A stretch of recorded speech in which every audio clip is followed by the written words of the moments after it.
Welcome to Brew Crime, where we drink brews, talk crime, conspiracies, or whatever catches our attention. This is Mike and my co-host. Oh, it's JT. It is JT again. It's me. It's a me, a Mario. I'm guessing at this point people have just expected, oh, it's going to be JT again. Yes. But also, we gotta let everyone know it's still us. Woohoo. It is still us. We are Yes. here. Well, a little while ago, forget if it was someone reached out to you and asked us to do some cases about Page's family. I mean, crimes in Mississippi. It's true. They did. And so we're delivering because what do we do? We're better than the UPS because we always deliver. We sure do. And we love you, Paige. It's just a joke. Oh, we do. If you want more Page, listen to our brewery episode. Exactly. Or listen to Every True Crime. That works too. I like that one. Yes. We're on both. So the title of my case is going to be Ignorance and Hate Lead to Murder. The Execution of Medgar Evers. I feel like this one's gonna grind my gears. That's like a big Yeah. pet peeve of mine. Just a little bit. Yeah. Here we go. Strap in. Now, because this is going to deal with the KKK and white supremacy and all that shit, I decided to feature a beer for my pairing that would really offend these fuckers. Yes. And that makes me happy. So I'm going to do a beer from Camp Beer Co. out of Langley, BC. Not Langley, Virginia. Fair. This is the Not far. River Monster Hazy IPA, and 6.5% alcohol. And the reason it's going to piss off these inbred, ignorant racists is because Dave Henry, the amazing head brewer there, happens to be black. Go, Dave. Yeah, Dave is an amazing guy, makes amazing beer. I think I could be wrong because I can't keep up with new breweries in BC anymore, but I think Dave might still be the only black head brewer in BC. I'm not sure, but fuck Go, yeah. Dave. So this beer is a beautiful, like mildly cloudy, sort of yellow color with a white head. Got a really nice, like juicy nose, like lots of fruit on the nose. A little bit of sweetness on the nose. Very little bitterness. It's fruity. It's not really sweet. It's sort of like it tastes like fruit juice, but none of the sweetness. Well, if we know anything about white supremacists, they love fruity things. But no, this is a really, really tasty beer. And before, when we were recording before this, I was sipping on another beer from Camp Brewing again called Flannel Pajamas, and it's 10% alcohol. Where was it? Mike Where was does it say? pre-gaming for this. This will tell you just how bad the case is. This is how I know how bad cases are going to be, is by what percentage alcohol Mike has drank before the actual script is This read. was a winter warmer that was barrel aged. Well, we also did record a couple episodes in a row, and I was drinking this while we were doing JT's episode of Nova Scotia. I needed to pregame. Yeah, it's true. It's very true. If I could still pregame, I would pregame. Yes. Now you can during game. As I take a swig, yes. Yes. All right, let's start this out. So because fuck racist, let's start talking about Medgar Evers first. It's the best way. It's the best way to start a case, because fuck racists. Yeah. And science. We're not even going to get to the criminal or the crime for a little while here. Let's talk about this guy who was an awesome dude. Medgar Evers was born on July 2nd, 1925 to parents Jesse and James Evers. He was the third of 5 children. His mother, Jessie, had 2 children in a previous marriage, something that would be pretty out of their at that day and age, right? Like in the 20s? For sure. Oh, yeah, definitely. The family owned a small farm in Decatur, Mississippi, and the kids would help around the farm. His father, James, would also work at a sawmill to make ends meet. So definitely a very working class family. Oh yeah. I mean, that's Yeah, why you had kids, because so they could work on the farm. I absolutely mean, right. that's it right there. All five kids would have to walk a long way to their segregated schools, as this was a time in Mississippi where black people could not enter white schools. Yep. Something that breaks my fucking mind. Like, it just doesn't Yep. compute. I Nope. mean, I still remember a story from my mom when she was a teenager, when she went down to California and she sat at the back of the bus. And this very, very nice lady was like, "You're not from around here, are you?" Yep. And she's like, "No, I'm from Canada. This is the black side of the bus. You need to move to the front." And Oh God. that's my mom. Uh, Yeah. So, well, I love your mom. Hi, mom. yeah, the kids would walk 12 miles or 19 kilometers every day just to attend school. Holy Tell me That's they're not huge. dedicated. Yeah, like that's Holy huge. That crap. is a long distance. That's a hike. I mean, when they tell their grandkids I walked uphill both ways for miles to school, they mean it. Yeah, they definitely could have. This is a really big hike for a child. Like, we're Yeah. talking like elementary and high school. Like, this is crazy.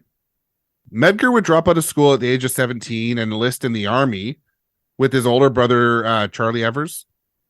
The two would end up fighting in the European theater of World War II from 1943 to 1945. Wow. In that time, he would end up as part of the Normandy landing. Like, that's big. That's not a battle that people were itching to be a part of. No, and there was a Um, lot of people that did not come home from that one. no, not at all. Not at all. So after the war, he would be honorably discharged from the army. Back in town in 1946, Medgar and his brother and four other friends would go and register to vote in the local election that was upcoming. Good for That's what them. you do, right? Yep.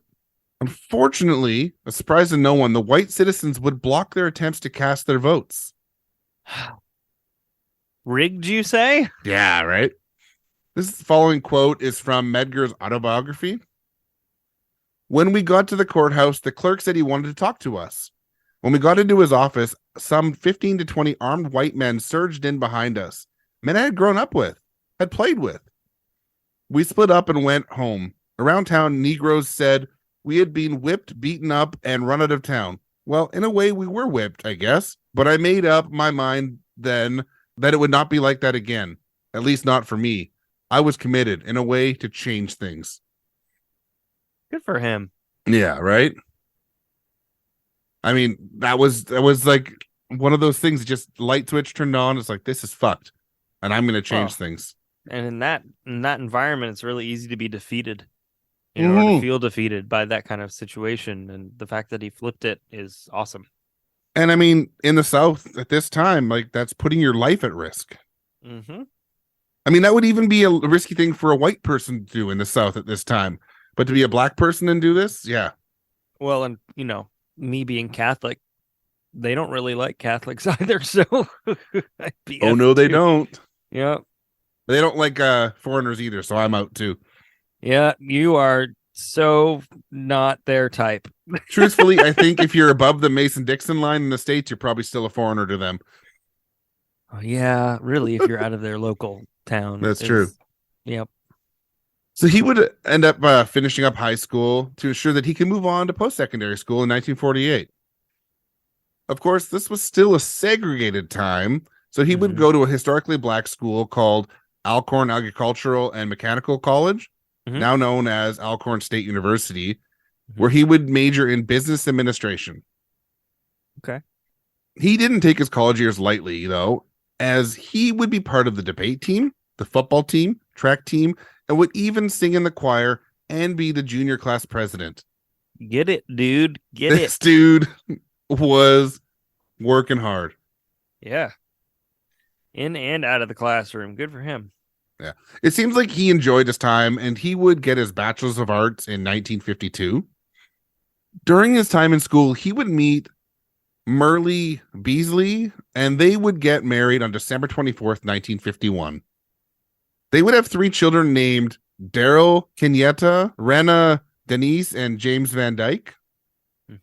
The couple would move to Mound Bayou, Mississippi, a historically black town. Mound Bayou was founded in 1887 as an independent black community for former slaves. To this day, the town has a 96.8% African American population, with a population as of 2020 of 1,534 people. I think there was like 4 white citizens in this town. Medgar would get a job at Magnolia Mutual Life Insurance Company, where he would be a salesperson. This is also when he would begin his career as an activist. He would become the president of the Regional Council of Negro Leadership, or the RCNL, where he would help organize civil rights activism. Because many gas stations in the area refused to allow black people to use their washrooms, Medgar would help start up a boycott of these gas stations. They would pass out bumper stickers with the slogan, "Don't buy gas where you can't use the restroom." Don't buy gas where you can't pass gas. Yeah.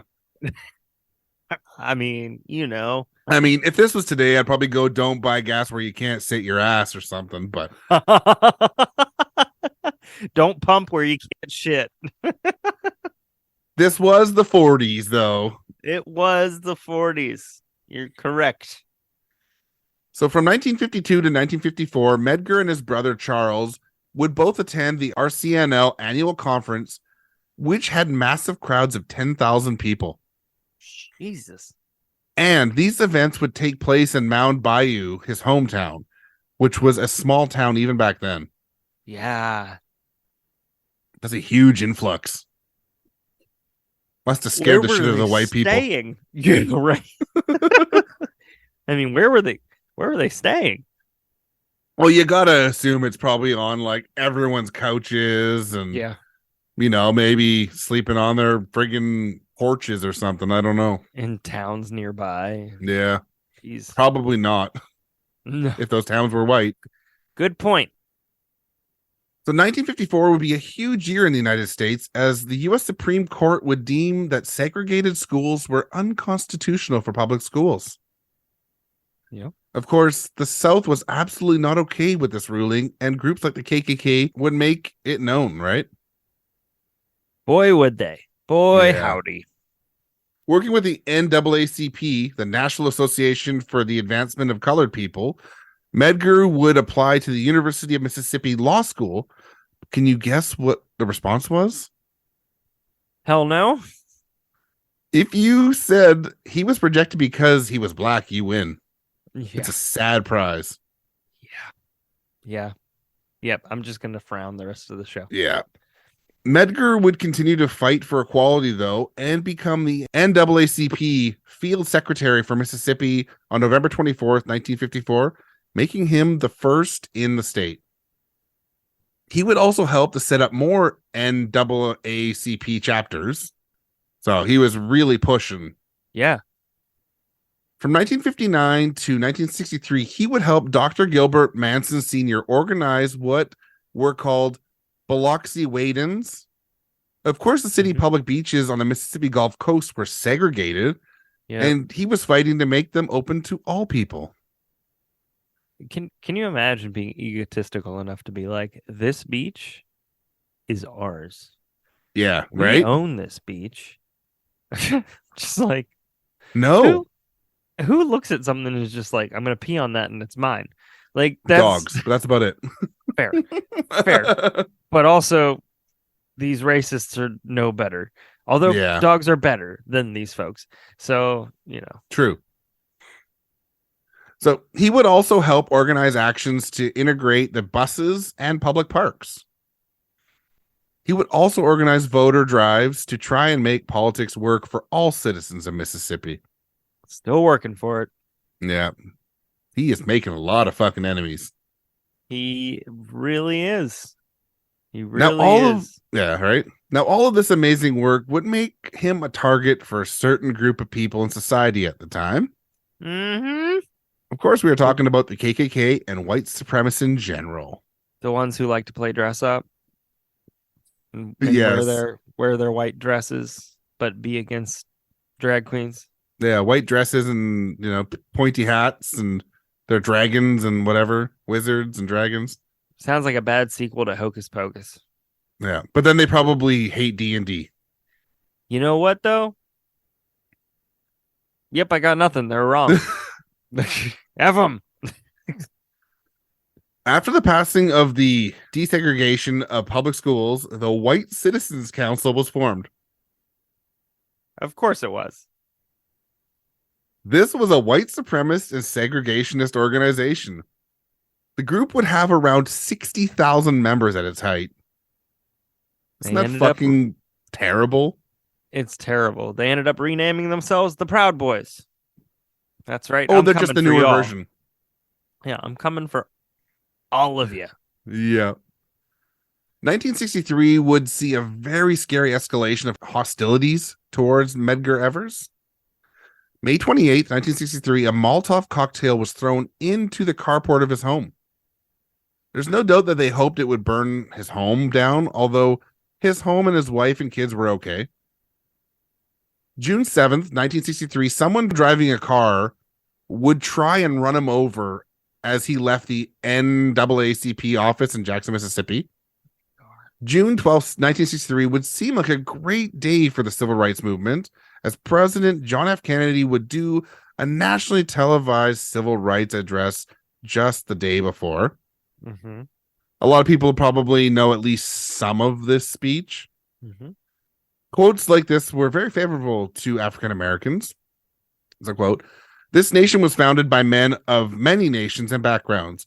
It was founded on the principle that all men are created equal and that the rights of every man are diminished when the rights of one man are threatened. And it ought to be possible, in short, for every American to enjoy the privileges of being an American without regard of his race or his color. In short, every American ought to have the right to be treated as he would wish to be treated, as one would wish his children to be treated, but this is not the case." And of course, this is a long time ago. Nowadays, you would mention women or gender neutral, but, the words, even though they're outdated, they're very good words, right? It's so true. It shouldn't fucking matter what the color of your skin is, your race, religion, gender identity, whatever. You should have the same rights. We've all been here for the entirety of humanity. Why all of a sudden is this the thing? You know what I mean? I mean, not that it was all of a sudden the thing. It's been a thing it's a tale as old as time. But it's just the unbridled hatred, violence is. It's ignorance breeds violence and hate. Mm-hmm. The more world traveled you are, the less you hate because you learn more about other people's cultures. Right, absolutely, I agree. And I mean, not everyone can afford to travel the world, but at least take in media from around the world, meet people from around the world. Do your best to learn about other cultures, because you'll realize how similar you are. Drive to a different state. I mean, Jesus Christ, at least do that. You don't have to hop on a plane, just drive to a different city even. I mean, people are so stuck in this little box, just get out of it. Absolutely. And you know what?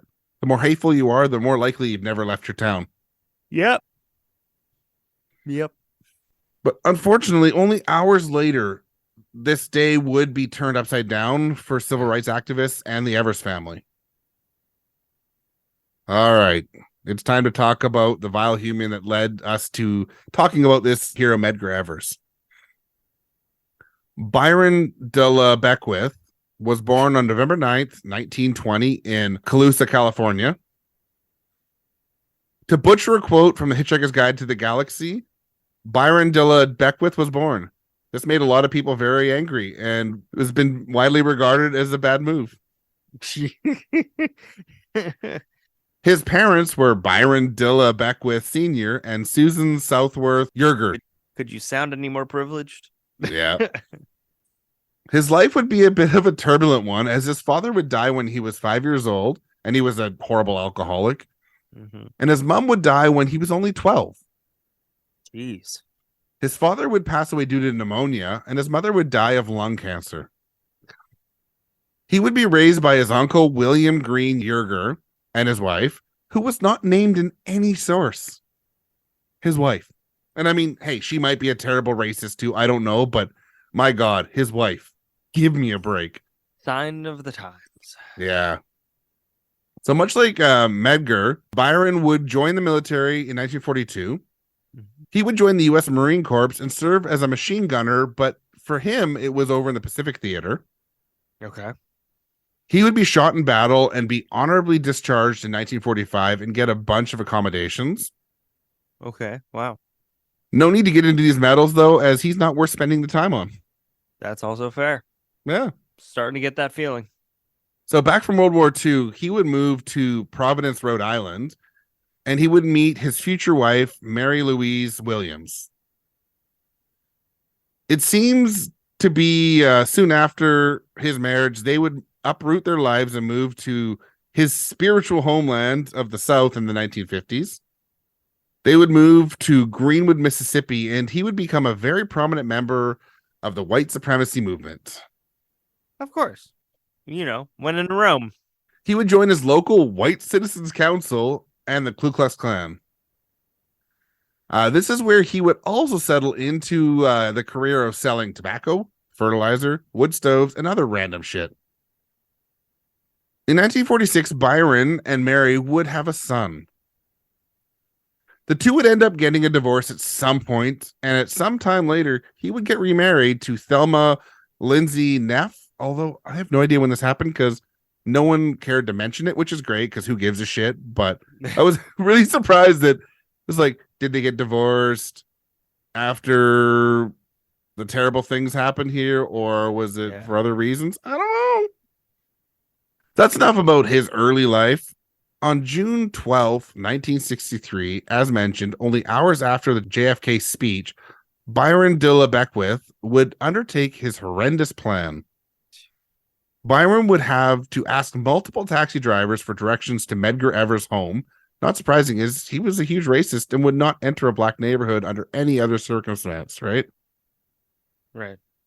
He would be set up with a rifle across the street, waiting for Medgar to arrive home. So Medgar would arrive home and his family would be ready to meet him at his car as he was traveling so much at this time, they didn't get to see him all the time, right? Oh, man. And this isn't the time of like internet and cell phones and right. all that shit. When your dad was away, you were lucky to maybe get a phone call every once in a while because long distance was expensive. Right. Just as he got out of his car, there would be a loud report and a bullet would enter Medgar's back. It would take an hour for him to die, but he would die that day at the age of only 37 years old. Oh, my God. This man was able to do so much more of meaning with his life than I will ever do, and I'm already 40. Like, yeah, it's amazing, right? Same. All the shit that he did. Yeah. So this is where this case goes from horrendous to vile, though. Because if a murder fueled by hate wasn't enough, justice would not be served for over 30 years. Oh, my God. He would have 2 murder trials in 1964, and both would deadlock with hung juries. Oh. Of course, all jurors were white males, as jurors came from voter lists, and voter suppression was very prominent at the time. Yeah. Even though his gun scope with his fingerprints were found near the murder site, 2 white cops would claim that they saw him in Greenwood, 90 miles or 144 kilometers from Jackson. So they were like the witnesses saying that he was nowhere near there. Yeah. Of course, while detained before trial, he would also get many letters from supporters and even many donations for support. The White Citizens Council would also start up a defense fund that would first support his defense. Right? Isn't that gross? Yeah.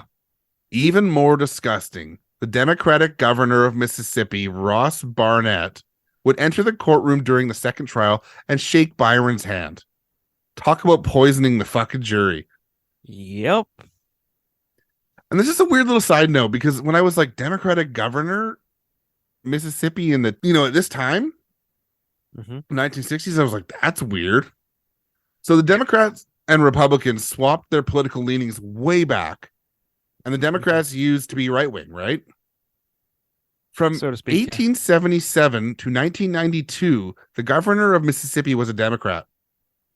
And then the Democrats took back control from 2000 to 2004, which blew my mind considering I just assumed it would have been, obviously Democrat back when the leanings were swapped. But I just assumed that it would have been Republican all the way through. That really blew my mind. Yeah. So while this was a hotbed of white supremacy and the KKK, it was run by the Democratic Party. This just doesn't compute to me today. Like, nope. It doesn't make sense.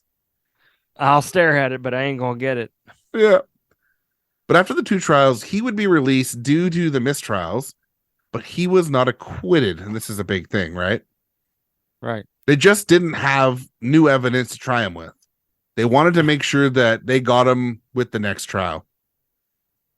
You would think that Byron would lay low, wouldn't you? Maybe. But yeah, maybe. 1966, Byron de la Beckwith would be pulled up in front of the House of Un-American Activities Committee with a handful of other KKK members. But while he would give his name, he pled the fifth on every other question. And the other guys would not even give their name. Wow. Somehow he thought it was a good idea to try and get the Democratic Party's nomination for lieutenant governor of Mississippi. But luckily he didn't get the nod. Can you believe it? Move forward to 1973, the FBI would get a call from an informant that said that Byron was planning an attack on the director of the New Orleans base, and I'm going to butcher this and I apologize, the B'nai B'rith Anti-Defamation League, a Jewish organization. Adolf Ira Botnick, also known as AI Botnick, had spoken out about race relations in the South and unfortunately pissed off the KKK. Yeah. Byron would be pulled over by the police on the Lake Pontchartrain Causeway Bridge in Louisiana. And I know I butchered that and I apologize, everyone in Louisiana. But also, fuck, I don't know. You spell Gave things it your weird. best shot. The cops would find loaded guns, maps with directions to AI Botnick's home, as well as a dynamite time bomb. He would be convicted of conspiracy to commit murder on August 1st, 1973, and spent almost 3 years in prison from May 1977 to 1980. Of course, just before he could go to trial, he would be ordained as a minister in the Temple Memorial Baptist Church, a Christian identity church in Knoxville, Tennessee. If you don't know, the Christian identity movement is a white supremacist movement. Yeah, right? Can't. I don't even have a response. Right? So finally, in the 1980s, there would be a break in the Medgar Evers murder case. The Jackson Clarion Ledger, a newspaper, would publish a damning report on the original trials for Byron de la Beckwith. It turned out that the state was involved in helping Byron get away with murder. Wow. The state is supposed to fight for the victim, but not in Mississippi in the 1960s if you happen to be black. They found out that the Mississippi State Sovereignty Commission, funded by taxpayers, helped Byron's lawyers investigate potential jurors to ensure Byron got a sympathetic jury. They also found that the same commission used taxpayer money to fight against the civil rights movement in general. I mean, talk about breaking the law. On so many levels. Yeah. So this would be the first thing to drop, leading to his next trial. Medgar Evers, the late wife of Medgar, did not just sit down and take the judgment of the first 2 trials. She became the leader of the NAACP, being only the 3rd woman to chair the group. Mm-hmm. The bombshell from the Jackson Clarion Ledger and Medgar Evers pressure led to the state opening an investigation. The investigation would lead to his 3rd and final prosecution. Byron was now living in Walden, Tennessee, but he was extradited to Jackson, Mississippi with no trouble. They didn't want to get fucking involved. Nope. Byron, now 71, would have his lawyers fight tooth and nail to stop the trial from happening, using excuses like his right to a speedy trial, saying they were violated, and he tried to claim double jeopardy. But of course, he was never proved innocent or anything. Like, it was just a hung jury. Right. Luckily, in a 4-3 vote, it was ruled that the prosecution would go ahead. His trial would finally begin in January of 1994. Murder in the 60s. Yeah. Justice system. Yeah. The jury for this trial would be made up of 8 African Americans and 4 Caucasians, and it included several women. I don't know what the breakdown was of the women, but it mentioned that. During the trial, they would present the Enfield 30 caliber rifle that had fingerprints on it. They would also have testimony from people that knew him that would state that during the 3 decades between the trials, he would boast of killing Medgar on many occasions, including at Klan rallies. Other than those new evidence pieces, all of the other evidence would be the same from the first 2 trials. He would be found guilty and appeal the verdict right away. Yeah. So moved to 1997, the Mississippi Supreme Court would uphold his sentence, and that sentence was life in prison. Good. Yes. His life sentence would end on January 21st, 2001, though, as Byron would die of heart disease and high blood pressure and other issues shortly after being transferred from the prison to University of Mississippi Medical Center. He was 80 years old when he died, and while he got 30 years minus 3 years out free, at least he spent his last days rotting behind bars. Right. So here are 3 quotes attributed to Byron de la Beckwith just to understand this vile human. And these are not nice quotes. Warning. Yes. There are only 3 kinds of people that live in Mississippi: whites, colored, and trash. And there's very little trash in Mississippi. Jesus. I've been right-wing, Christian, segregationist, absolute white supremacy ever since I was a little boy. And I'll make sure I isolate that sound clip. yeah. I'm proud of my enemies. They're every color but white, every creed but Christian. Yes. So if you've ever heard of the 1996 movie Ghosts of Mississippi, a film by Rob Reiner starring Alec Baldwin, Whoopi Goldberg, and James Wood, and Craig T. Nelson, it was about this 3rd trial. It even starred Medgar Evers' sons as themselves, as well as his daughter as one of the jurors.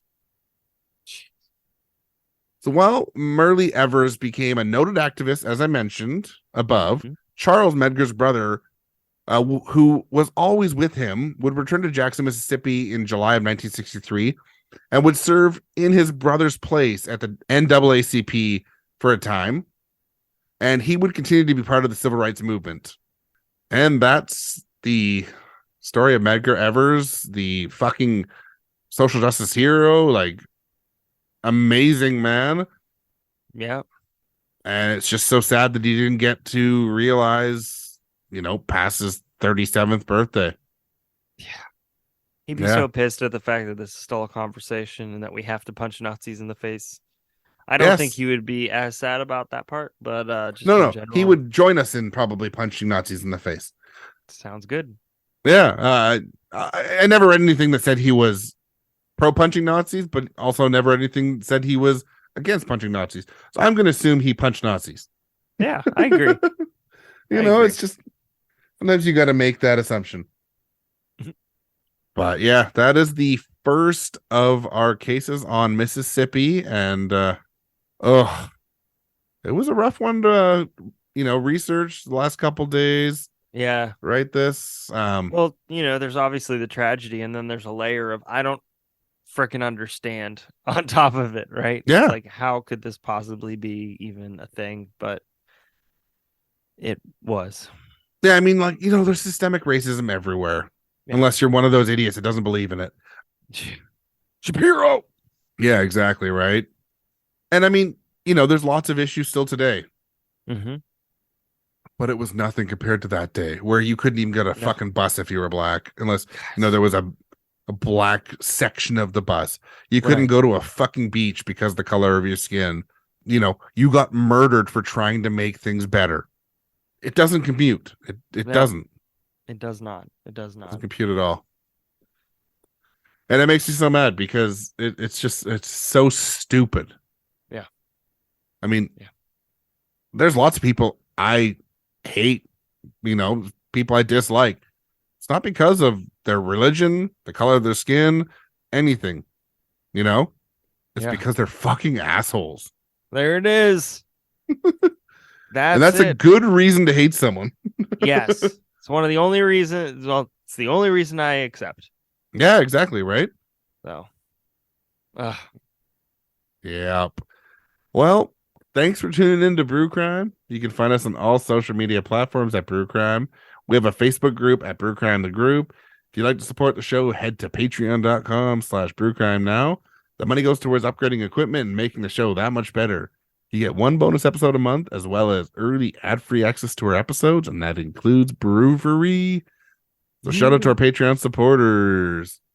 Jay is Rad, 3 Beers In Podcast, The Faves of Our Lives, and True Crime Nana. Bye. Howdy, Bye, y'all. everyone. Howdy, y'all. Oh, my God. And no burning crosses, motherfuckers. No. Don't do it. No. I may be an atheist, but there's too many bad connotations when you burn crosses. It's true. It's true. It's just too many. So just make like Nike and just don't. Make like Nike and Air? I don't know. Oh, God. Bye, everybody. Bye. All cases in Brew Crime are written by Mike and JT or a writer we credit on the episode, and sources are put into our show notes for each episode. We always want to give credit to the people that research the cases we talk about. Check out our store at tpublic.com/stores/brew-crime-podcast, where you can purchase gear like t-shirts, phone cases, stickers, pillows, and all kinds of other cool stuff. Brew Crime's intro was created by Mike using Creative Commons Attribution licensed audio from purple-planet.com, soundbible.com, and freesoundeffects.com. Logo designed by Ben Greenberg. Thanks for listening to this episode of Brew Crime Podcast. His Day of the Dead celebrations are 2 weeks long. He once used a Ouija board to correct its grammar. He once played chess with death. Death suggested they switch to checkers. If he ever mixes an old-fashioned for you, you'll be inspired to write a creepypasta about it. He is Edward October, the best horror narrator you've never heard of. Horror stories don't always have to be scary. The best ones invoke a mood of foreboding and existential dread. Fear is fleeting. I prefer to be haunted. For retro horror of impeccable taste, listen to October Pod AM bi-weekly wherever you get your podcasts. Or watch new videos from October Pod Home Video each month, only on YouTube. Find all of Edward October's links on the World Wide Web at octoberpodvhs.com. Stay spooky, mes amis. Yeah, that's not Honorably. Woohoo! 10 points. So working with the N's, is it the NAACP? Is that it? Yeah. Mm-hmm. Yeah. Hostilities. Should we keep that or should I remove it? I kind of wasn't sure if we should keep that. I think that's funny. Okay, good. It's true. I think it checks out. I really was laughing when I wrote it, but I'm like, I better make sure JT agrees. I mean, he sounds like a twat, so yes. Oh, you haven't even heard anything yet. I don't want to hear more. I don't. Yeah. Because it's Justice. But after the 2 trial, what was that? Sorry, Mississippi's.